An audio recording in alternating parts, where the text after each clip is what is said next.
Hoje eu vim falar sobre a responsabilidade civil dos bancos perante o consumidor. Os bancos desempenham um papel vital em nossa sociedade, facilitando transações financeiras e oferecendo uma variedade de serviços essenciais. No entanto, quando essas atividades resultam em prejuízo para os consumidores, surge então a questão da responsabilidade civil dos bancos. Então, nesse vídeo, eu vou abordar os aspectos gerais dessa responsabilidade civil dos bancos, né? E fornecer exemplos práticos para ilustrar, então, esse conceito. No Brasil, a responsabilidade civil dos bancos está fundamentada no Código de Defesa do Consumidor e, em geral, os bancos são responsáveis por danos causados ao consumidor em decorrência de falhas na prestação de seus serviços. Esse é o conceito de responsabilidade objetiva, que independe de culpa.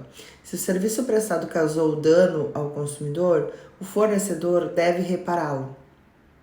Os bancos podem ser responsabilizados por uma variedade de questões, como fraudes bancárias, erros de processamento, cobrança indevida, inscrição indevida em órgãos de proteção ao crédito, entre outros. Bom, para ilustrar melhor, então, eu vou considerar alguns casos práticos aqui. Fraudes bancárias.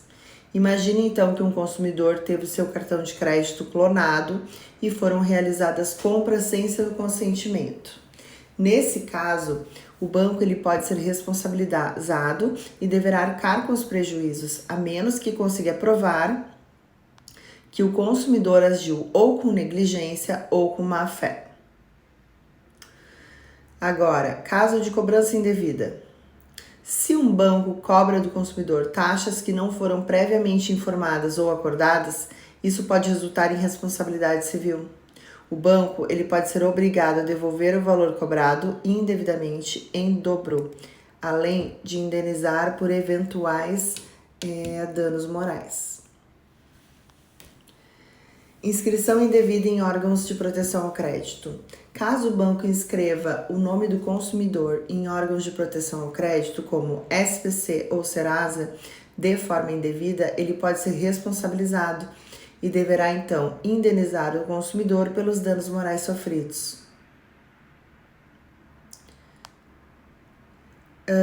Os casos de roubo em caixas eletrônicos, tá?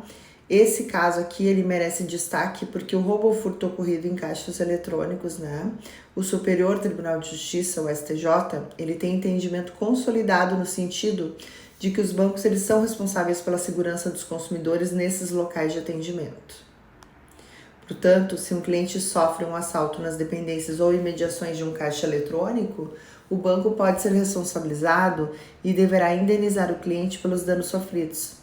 No entanto, cada caso é analisado individualmente e o banco só será responsabilizado se for comprovado que houve falha na prestação do serviço de segurança. Em caso de phishing. Phishing é uma técnica de fraude online que visa roubar informações pessoais e financeiras do usuário, tá? Os bancos também podem ser responsabilizados por danos decorrentes, né? Nesses casos, se ficar comprovado que não disponibilizaram sistemas seguros ou não alertaram adequadamente os clientes sobre possíveis riscos. Nesse sentido, os bancos devem investir em tecnologia e segurança da informação para proteger os dados dos clientes e prevenir fraudes.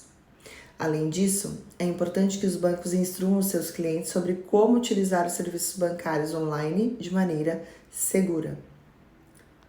Bom, a responsabilidade do banco, então, em caso de venda casada. Essa venda casada ela ocorre quando o banco condiciona a contratação de um serviço à aquisição de outro. Por exemplo, condicionar a aprovação de um empréstimo à contratação de um seguro. Esta prática é considerada abusiva e proibida pelo CDC. Se ficar comprovado que o banco praticou venda casada, ele pode ser responsabilizado e deverá então reparar os danos causados ao consumidor. Concluindo então, a responsabilidade civil dos bancos é um tema amplo e complexo, que envolve diversas situações do dia a dia dos consumidores. Por isso, é fundamental que os consumidores conheçam os seus direitos e saibam como agir em caso de prejuízos. Ao mesmo tempo, os bancos devem cumprir suas obrigações e investir constantemente em melhorias para garantir a segurança e a satisfação de seus clientes. Afinal, a confiança é um dos pilares mais importantes na relação entre bancos e consumidores. Em suma, os bancos, como qualquer outro fornecedor de serviços, têm a obrigação de prestar seus serviços de forma adequada e segura. E quando isso não ocorre e os consumidores sofrem prejuízos, os bancos podem ser responsabilizados civilmente. E é importante que os consumidores estejam cientes de que seus direitos e busquem então a devida reparação quando sofrerem esses danos, né? É isso. E um bom dia a todos, tá? E para mais informações sobre a responsabilidade civil dos bancos e outros temas, continue então acompanhando aqui. Um abraço a todos.